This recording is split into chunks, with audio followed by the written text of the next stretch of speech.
Sorted.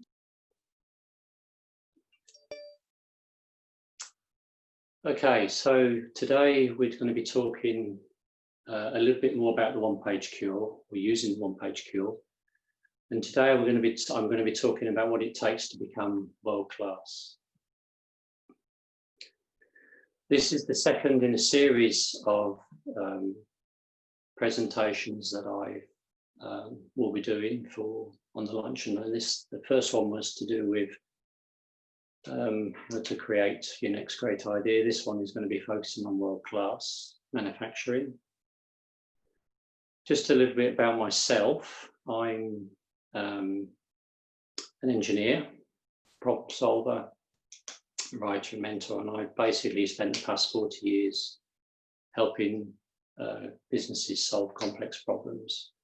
A lot of my work has been in automotive and airport logistics, and I've done a lot of work on helping these companies build world-class manufacturing facilities.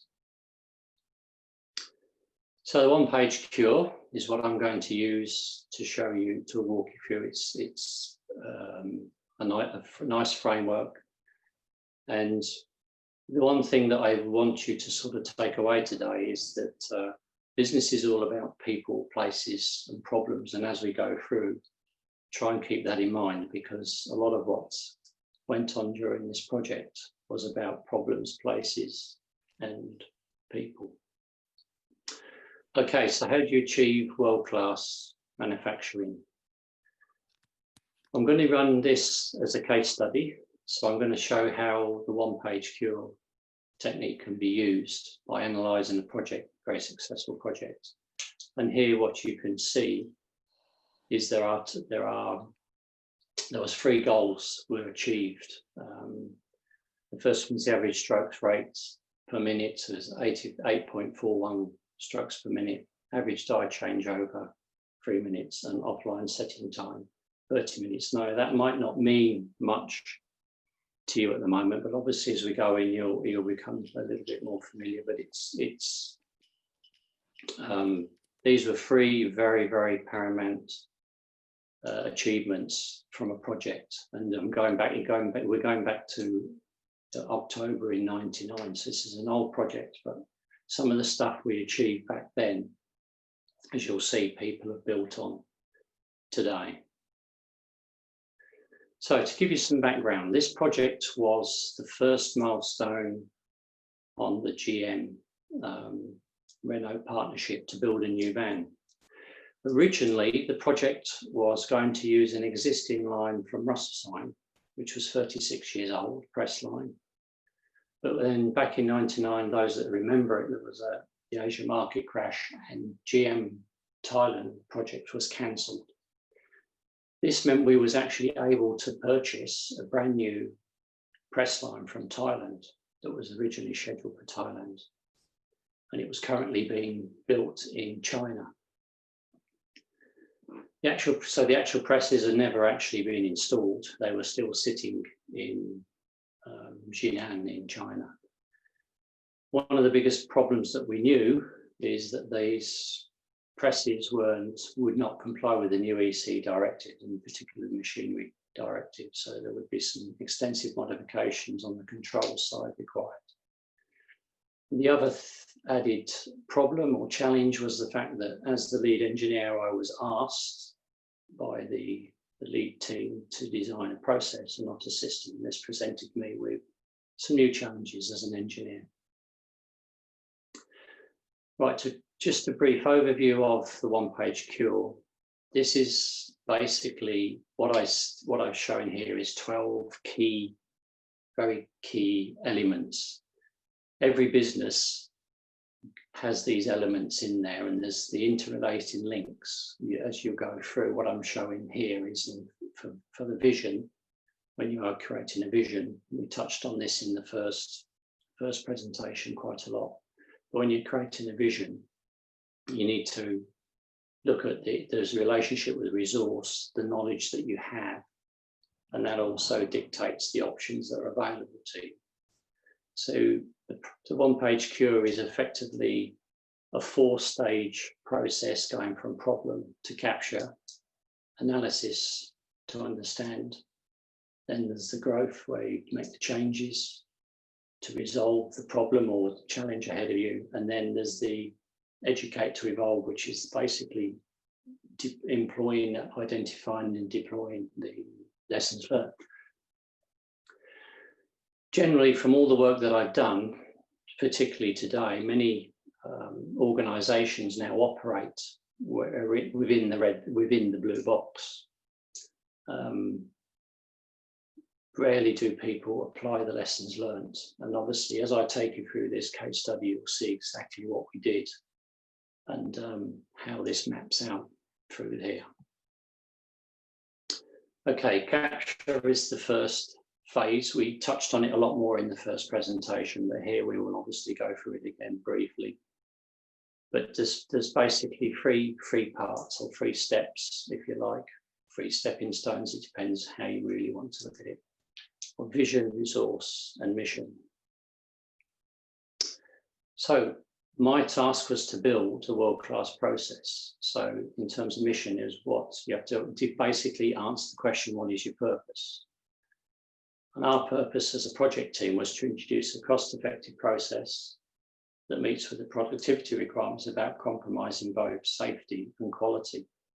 At the time the machinery directive had come into place, quality was always the top of the agenda, but safety was with the particular president we had, was particularly hot on safety. So there was a strong emphasis on safety. And what you can see, just point out at the top corner, I'm just showing up in the top corner of each of these slides the relationship between each of these elements as you go through. So this effectively today would be the core message. If you was on a project team, this would be a core message. So in terms of resource, something that we've, at Team Challenge Process, we've been focused on a lot is developing, identifying what resources you have, what secret intelligence. It basically, for developing future culture towards being world class, the things that we needed to know, the things that I needed to know as an engineer was what skill sets do we have in-house, what skill sets do we not have, and what skill sets do we need to acquire. And I've always gone along on the basis that we are all good at lots of things. We're all experts at something, and we all possess secret intelligence. And the key is to identify that secret intelligence that is available in every business. From the vision perspective, what does your world want? In terms of GM and Renault, they both needed a new van. And they basically came together and decided that they would share and pool the resources of their knowledge and expertise in order to reduce investment by sharing new model costs. So what you're seeing there is exactly the same van design with different badges on. And the other thing that was big, was a big objective of the two, was to combine and share the learning of all future models. Okay, the next step is to understand, which requires knowledge, options, and developing a strategy. There's a number of ways you can actually do this, and you can make a simple list, which is what I've shown there, which is what we did. Or you can fancy out a little bit. Basically, what you're looking to do is to establish what you know, what you don't know, and what you need to know. And one of the things that was a concern for us was the introduction of GM's global purchasing. We had no idea. Nobody knew what that was all about. We knew that to achieve world-class manufacturing was going to be tough. The new approach to focus on design and process we knew about. And the other big decision we had was whether to use feeders or a full robot solution. And I'll talk a bit more about that later on. Okay, one of the things that we did, this is a digital version of it, but we took all the things that we knew, all these elements, and there was more than what's shown on the screen here. But we carried out a risk assessment and identified, because in the car industry, we're very big on visual display, so we always try to display things so it was easy to see.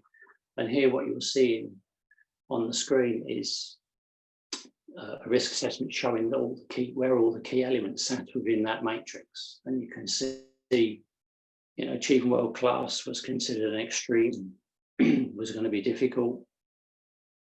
Developing a world class team was difficult.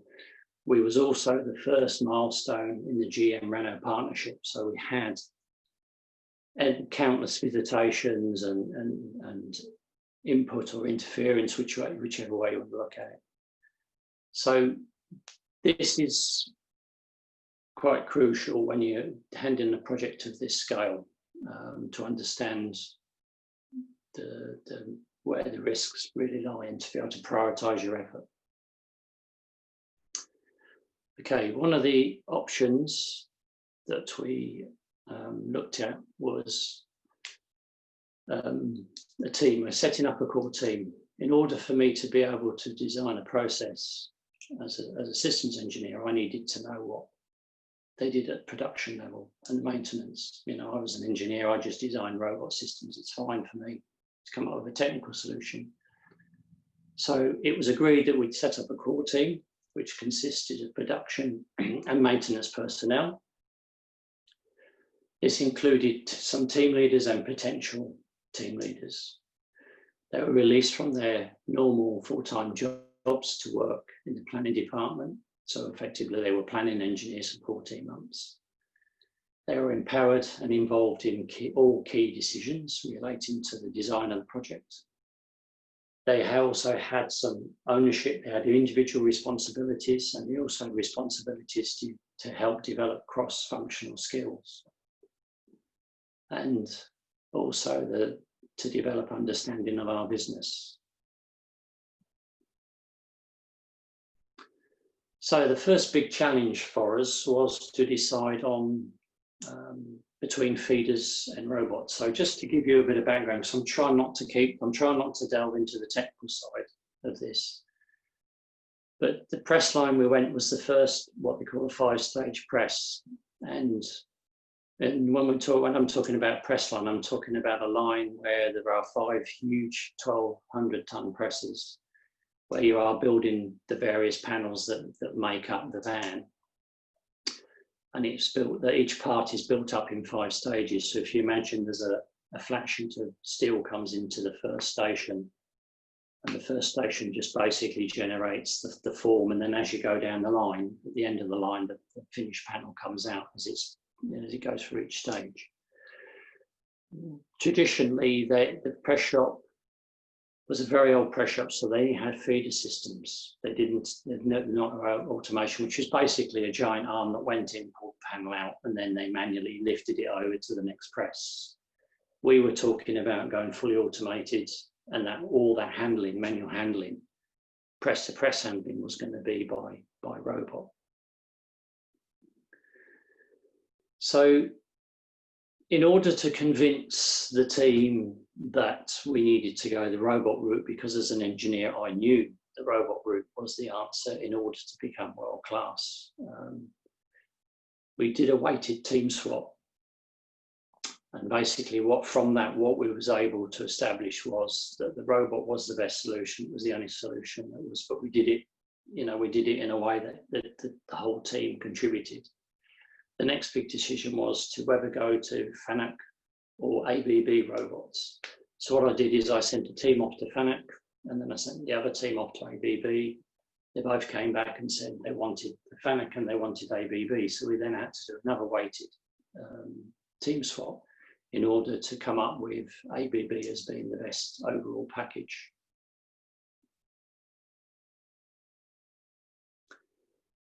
In terms of the strategy, or what was the best solution, there were 5 key areas we had to focus on. Requirements, and the requirements, we did something a little bit different there, we actually had a declaration document where each of the suppliers had to declare any non-conformances with the spec.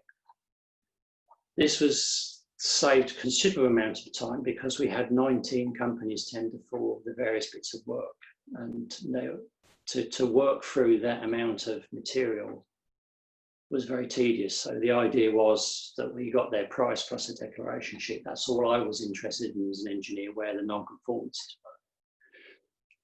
In technology, we decided we're going to take advantage of new technology. Safety, as I've mentioned, was a very key issue for the management at GM. So we had to ask through our requirements, we had to specifically ask and demonstrate that we've asked for a safe design. The suppliers had to provide a safe design and declare to that. The solutions then declare that they can install the solution safely, and the solutions at the end of the day would have to be CE marked and therefore could be used safely.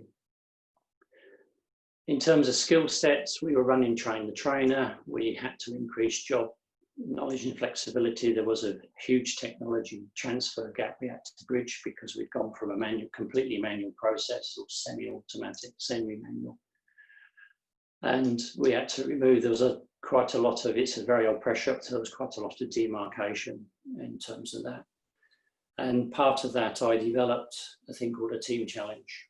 From the production side, the big issue was open and clean workspace, improving the work environment, improving housekeeping, and coming up with solutions that reduce strain injuries. Because in the press shop, there was a lot of strain injuries.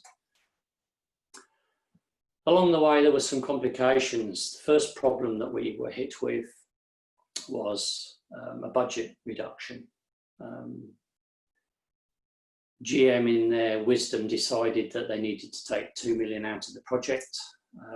This forced us into using the project saving scheme, and the only criteria they wanted was return on investment in 12 months. And the example I'm showing here on the screen was a revelation, because the maintenance engineer that came up with this idea saved over £250,000 on the project. It also allowed us, it also allowed us to achieve the 3-minute part-to-part line changeover.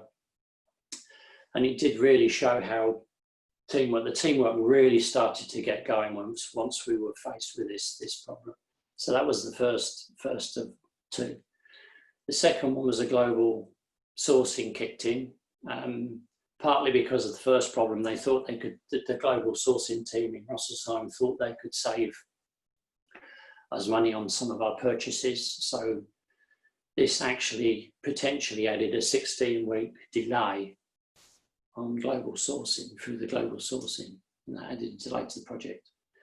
So the question was, can we still do this? And what we ended up having to do was change some suppliers, change materials, do some testing off-site. We developed some self-validating software techniques, which I will go on to, and we did offline simulation. In fact, it was almost plug and play. So we move on to the next phase, which is actually resolving our problem, delivering the project. And we look at this, there's 3 key components here: the metrics, the plan itself, and how we validate what we're doing. Okay, so metrics for me provide the most effective route to a satisfactory solution. All my projects, I've always focused on the detail, not the cost, because I tend to find on all the projects I've managed over the years, if you focus on delivering the actual solution, then you'll find the costs will take care of themselves. And the criteria that we had was these 7, originally the stroke rate was 6 parts per minute. We were looking for a die changeover under 3 minutes. This had never been done in any press line anywhere in the world. It had never been achieved before. We were told it was impossible, but we were going for that. The offline setting team were looking for a 30-minute changeover setup. We were looking for 0 waste in terms of scrap and reworks. 100% error recovery, that comes into the software part of stuff. And effective disaster recovery. So these were 2 design things that I had to look at with from the technical side, and then maximise team flexibility. In terms of planning,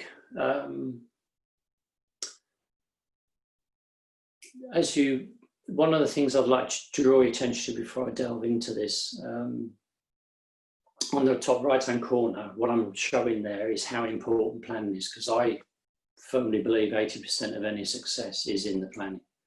And you can just see the relationship with everything else that planning and obviously options before.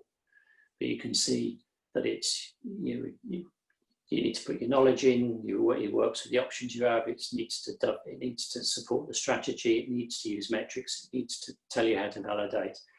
It needs to show you where you deviate, where the deviations occur, and so on and so on. This is similar to a form. This is a form I use today, but we had something very similar to this, where we looked at we listed out the goals, what was the criteria for success. So this was the detailed part of the plan, list out the next steps. Then we'd question ourselves whether the goals we were setting ourselves are realistic in each of these categories here on the left. And then time frame. And then we built in learning, and as part of the process. We didn't do the lessons learned right at the end. We actually built in some lessons learned as we went through. And then when it comes to actually planning, one of the things I've found on projects is people don't like timing plans. You know, you present them with a Microsoft project. Most people can't read it. They won't admit that they can't read it, but it is big and cumbersome. So we focus basically on the key milestones throughout the project. And whenever I plan a project, one thing that you have to remember in the car industry, when you do a vehicle launch, that launch date never moves. Never ever moves, it never gets moved. So you have to work your timing backwards. So this is why I've called this slide Back to the Future. You have to work the timings out backwards. And what we used here, this is the digital version. On the actual site, we had index cards, coloured index cards, and we had like literally it was a piece of string that went as we went through the project, and it was colour coded. So when it was red, we were behind. And we used colour-coded cards to show the status of that particular component, which was helpful for the management because they could come down and they could see exactly where we were in the project.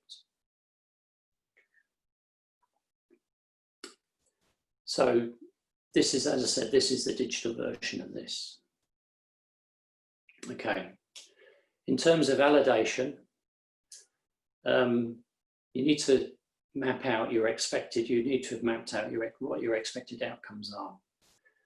And through the years of working, 40 years of working on projects and delivering projects, one thing that sticks out in mind is every requirement is testable.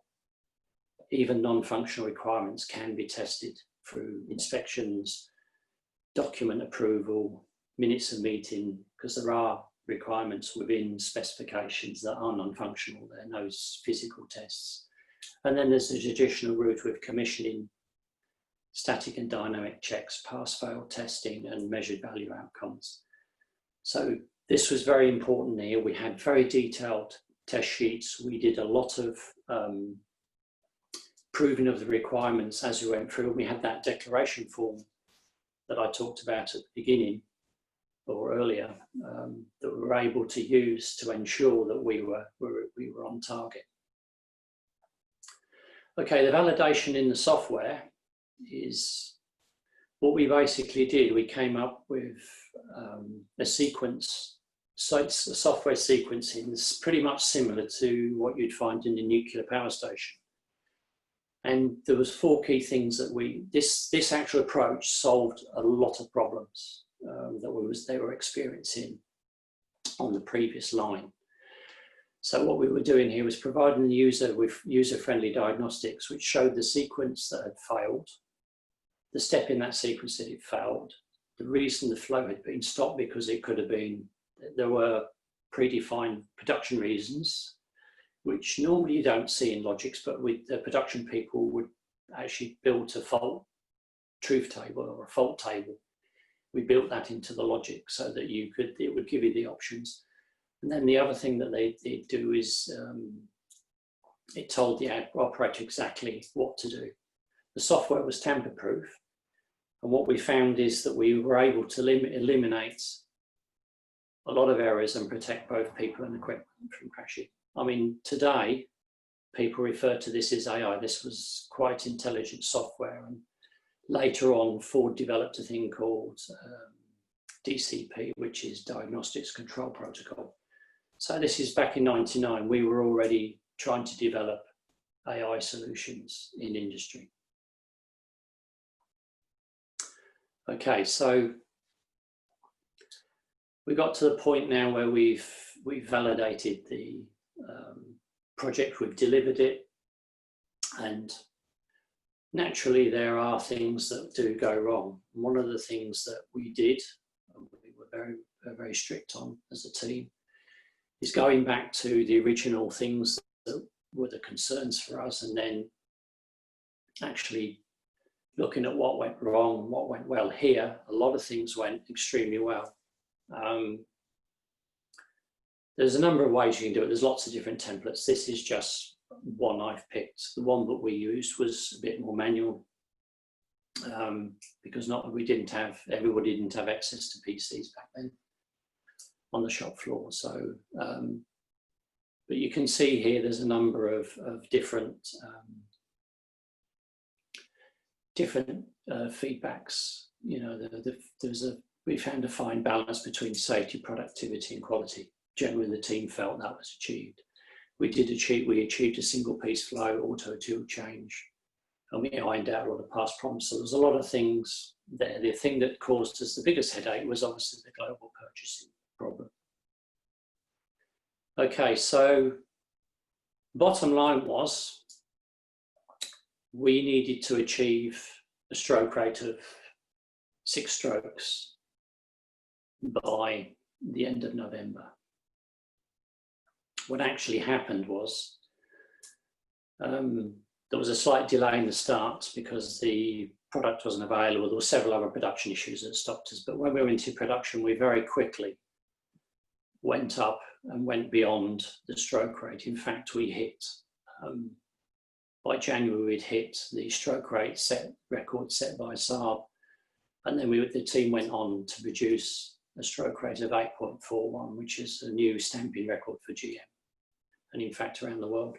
One of the things that we had a long discussion and a few meetings on this to go through exactly what we felt contributed to the success of this project. And one of the things that came out was the team challenge process, this team approach. And it was agreed that we definitely reduced time it took to achieve the original target. And we also increased the production performance. So the team challenge, the third presentation I'll do will go into this in much greater depth. And it's basically what we do at team challenge process. But as part of my MBA, I was doing an MBA at the time as well, just to throw that in. That was another thing that was struggling with. I was looking at building, my thesis was on building world-class manufacturing teams. And I came up with a thing called the team challenge process. And basically, it was an off-site business simulation. The team had to develop a challenge, raise money for a worthy cause. They had to set their objectives out with minimum costs. So they had to run this pretty much like a business. They had to develop social skills within the team, increase awareness of human behaviour. So there was a number of things. And then we wanted to build an effective team and also identify future leaders. So this was something I used across all 3 shifts, and we raised a considerable amount of money for charity during these exercises. But obviously, this really did speed up the forming of the team. Okay, we had a few unexpected outcomes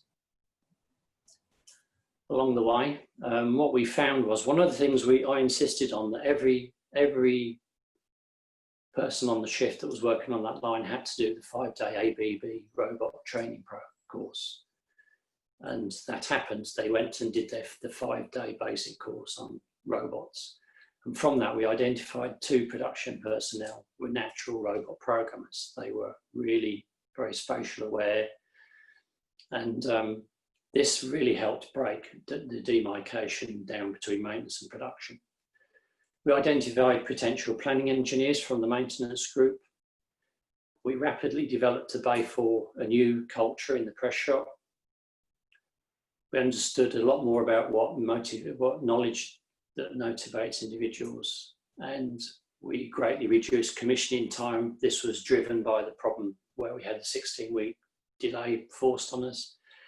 The trainer-trainer packages were incredibly high standard, and in terms of teams, we had teams that were using SWAT and FMEAs on for daily decisions.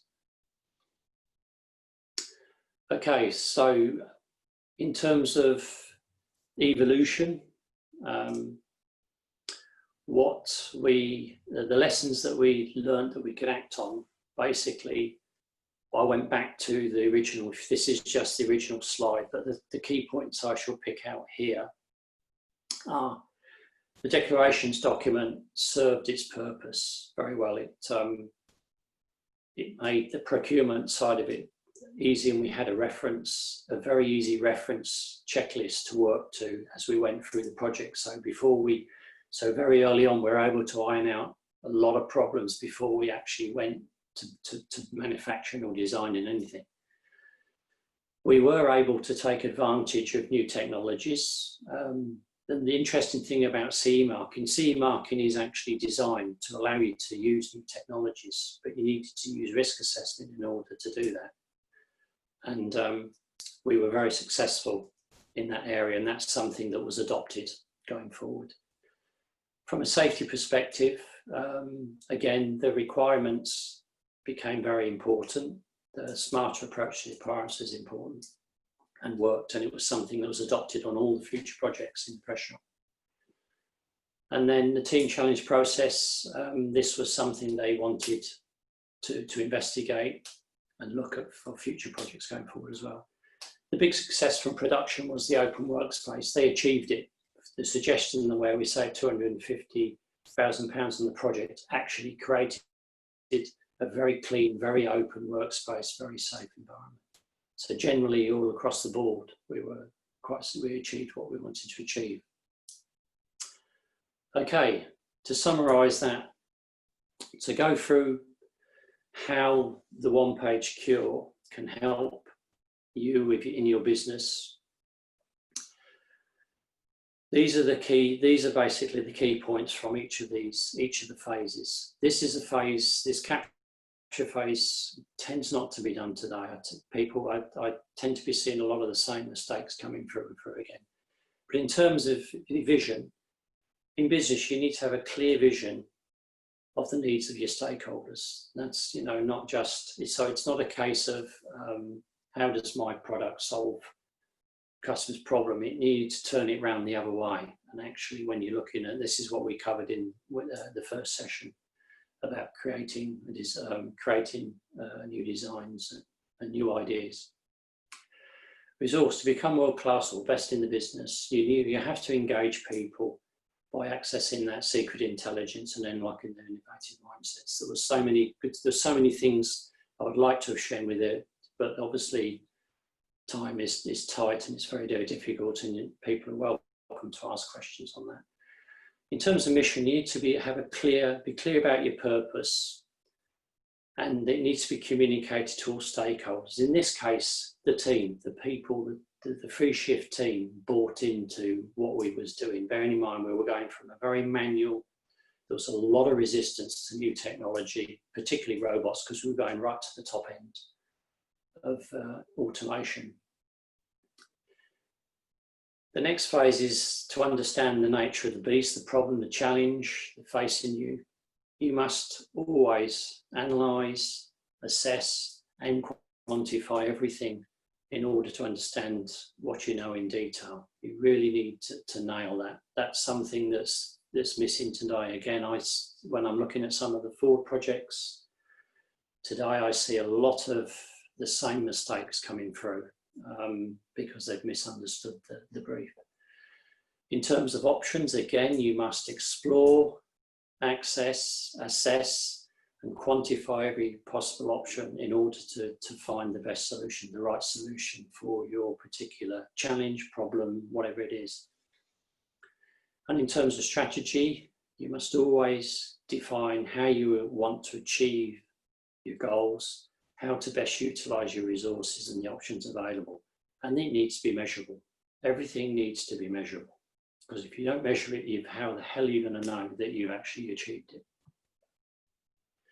When it comes to actually implementing the changes, the project, whatever it is you're trying to do, metrics do set the path to success. Everything is measurable. I keep saying this and time again, and not many companies today are using metrics properly. Metrics do guide you, and you need to use metrics. When it comes to actually the planning, the plan, 80% of success, I believe from my own experience, is in the planning. The end date is fixed, should always be fixed, because everything else before that, you can adjust it. But this project was a classic case. We managed to find 16 weeks in the program that we'd lost, or we thought we'd lost. And focus on the milestones, not the cost. This is one of the things that I constantly drum home to people. Focus on the key milestones, focus on getting the solution right, delivering the solution. The costs will take care of themselves. As soon as you start looking at the cost, you'll lose the project. The case being in this case study here, the moment finance got involved, we lost 16 weeks out of the program.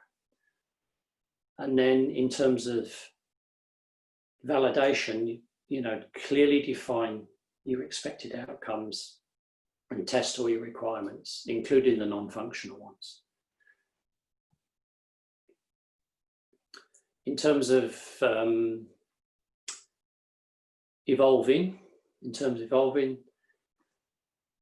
this is something that companies need to get back to. Done a lot of work with Ford, but even Ford and GM weren't very good at this. They're good at the early phases, but you tend to get to that end of the project and everybody just breathes a big sigh of relief and says, all right, let's get on to the next project.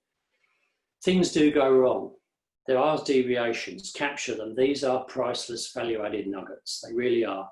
These errors, these things that go wrong, the mistakes, they're all valuable.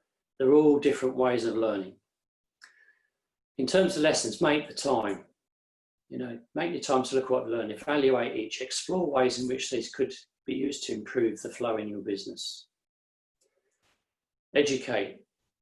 So share what you've learned, change habits and capitalize on the learning. This is how companies evolve and grow. And the final slide today, I'll leave you with this one, is what is evolution? If a barber makes a mistake, it's a new style. If an engineer makes a mistake, it's a new venture.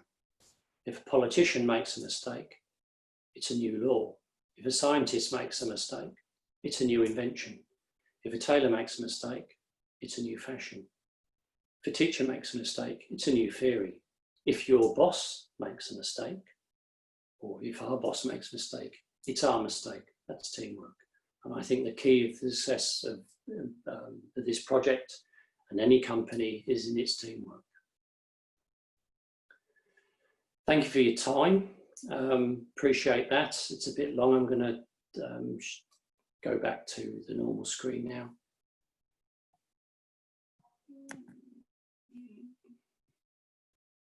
Stop the broadcast. Bring you back in. Okay. Does anybody have any questions at all about that? There's quite a lot of detail there. If you've got any questions, obviously you'll need to unmute yourselves.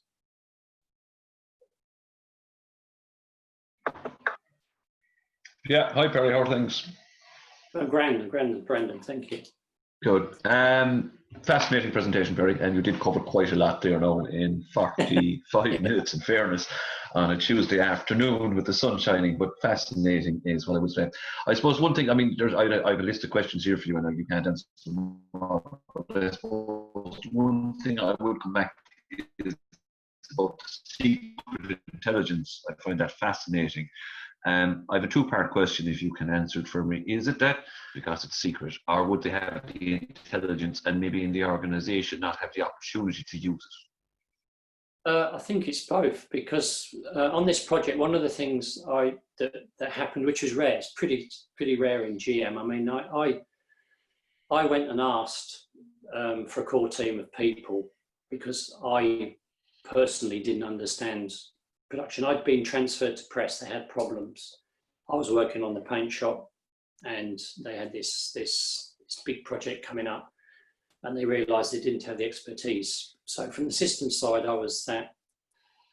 And I believe that one of the things that came out in each of the team challenges was that there were people that were really experts. We had one of the guys that was in one of the teams was a captain for Trinidad and Tobago a few years ago.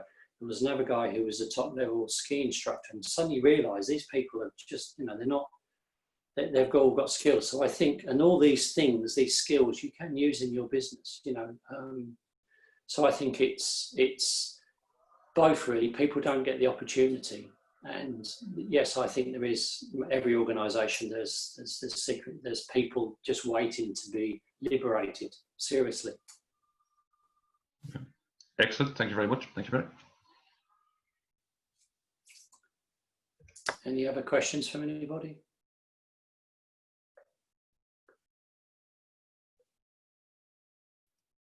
Okay. Barry, can I ask one question? Sorry, my name is Lena Nivaroku. Great presentation, very interesting. And I actually have a lot of questions in regards kind of the methodologies and whatnot you use.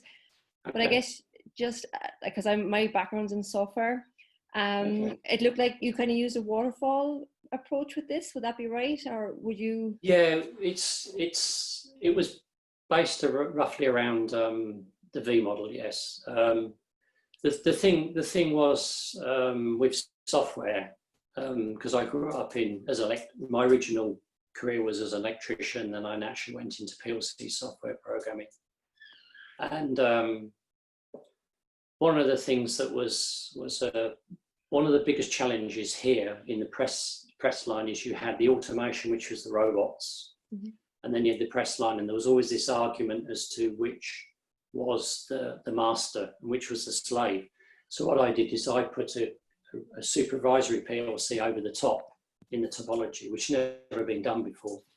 It's not new today, but back then it'd never been done. I just said, no, I want a PLC up there, and that's the master, and then the robot and the press is the slave. And then the sequence I want is the sequencing techniques they use in nuclear power stations. So it was tamper-proof. It basically stopped when there was a problem. It stopped, and it told you exactly what the production people did for us was produce tables to tell them what, if they had if there was a stoppage, there were certain stoppages which were production related. So it may be. So for instance, certain parts we gave them the option to be able to program in a fault to mm-hmm. say clean the die, because certain dies, depending on how they were moulded, presented problems. And it was one of those production things that every 20 cycles they'd have to go in and just wipe the die over every 100 cycles and such. So yeah, it was based on like a waterfall approach. Very impressive though, because I guess a lot of what you're working on in regards, you emphasize the lessons learned, which I totally agree with. Like the iterative kind of models today would kind of have a lot of kind of, retrospection and stuff kind of every couple of weeks. But I'm really impressed. Like you had a guy that saved $250,000 through an optimization, and then you lost 16 weeks but recovered it through good leadership and teamwork. Like that's amazing in projects. I'm just kind of, even from a good leadership and teamwork, was that all down to the kind of off-site kind of team building exercises? And also when you talked about... I wouldn't have been able to do it if I hadn't had the team. I had a team of people, and it was like a bombshell when we was told we got, there's 2 million being taken out because there's another project already in trouble. So they decided to steal 2 million from us. The off-site testing was, again, was an idea. Actually, the idea came from a mechanical guy, funny enough. In fact, both the ideas came from a mechanical guy. He looked at the line changeover And traditionally, if you look at any old press shop, the line would have lots of guarding around, because these basically the die change systems are automatic. So you have these great big 1,200 ton die sets come moving out on these little trolleys, these little die carts. And he just said, why can't we put a light curtain around the cell during that process? So nobody, if anybody does walk into the area, it will just trip and stop the changeover. And it was just like a revelation. And that was just such a big, simple idea, but it was just mega. Mm-hmm. And the offsite testing, we had the next project down the line, we had a very, very serious problem with timing, even worse than the 16-week one. And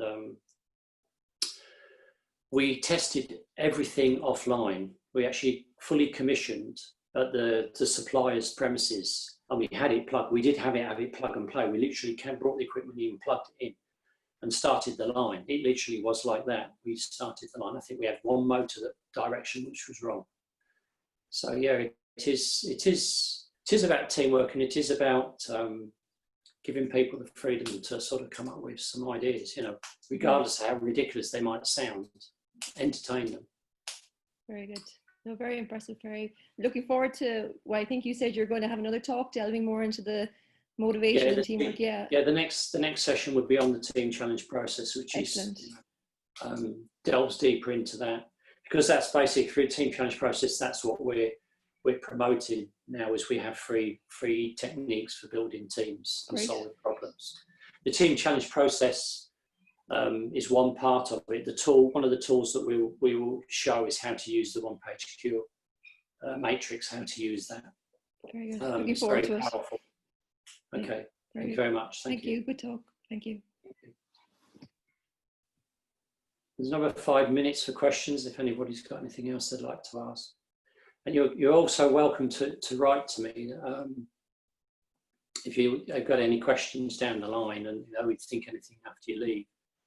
Please feel free to write. I'm only to help people as much as I can.